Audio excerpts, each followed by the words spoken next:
సంవత్సరాల తరబడి ఎన్ని మందులు వాడినా మీ మోకాల నొప్పులు తగ్గట్లేదా? ప్రాణ పెయిన్ క్లినిక్ లో అత్యాధునిక చికిత్స. పల్నాడు జిల్లా మాచర్ల అసెంబ్లీ నియోజకవర్గం మాజీ ఎమ్మెల్యే పిన్నెల్లి రామకృష్ణారెడ్డికి బెయిల్ లభించింది. ఈ మేరకు ఆయనకు ఏపీ హైకోర్టుకు షరతులతో కూడిన బెయిల్ను మంజూరు చేసింది. జూన్ 26న పిన్నెల్లి రామకృష్ణారెడ్డి అరెస్టైన విషయం కూడా తెలిసిందే. మే 13న అసెంబ్లీ, లోక్సభ ఎన్నికల పోలింగ్ సమయంలో మాచర్ల అసెంబ్లీ పరిధిలోని పాల్వాయి గేట్ 202, 7 నెంబర్ పోలింగ్ స్టేషన్లలో ఎలక్ట్రానిక్ ఓటింగ్ యంత్రాలను పిన్నెల్లి ధ్వంసం చేశారు. ఆయా పోలింగ్ కేంద్రాల్లో అమర్చిన వెబ్ కెమెరాలు ఇది స్పష్టంగా రికార్డైంది కూడా. ఆ విజువల్స్ సైతం వెలుగులోకి వచ్చాయి.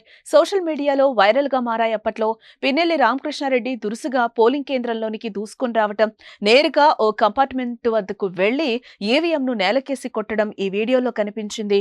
తెలుగుదేశం పార్టీ నాయకులు, కార్యకర్తలు రిగ్గింగ్ కు పాల్పడినందువల్లే సంబంధిత ఈవీఎంను పిన్నెల్లి ధ్వంసం చేశారనేది వైఎస్ఆర్సీపీ వాదన. అయితే పిన్నెల్లి చర్యలను ఈసీ తీవ్రంగా పరిగణలోనికి తీసుకుంది. దీనిపై సమగ్ర నివేదిక కోరింది.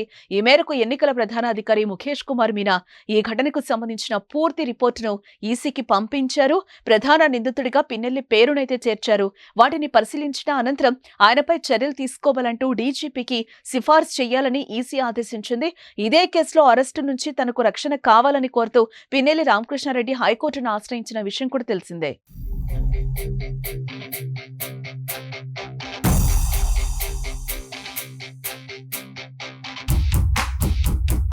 ముందస్తు బెయిల్ కోసం ఆయన దాఖలు చేసిన బెయిల్ పిటిషన్లను హైకోర్టు కొట్టివేసింది.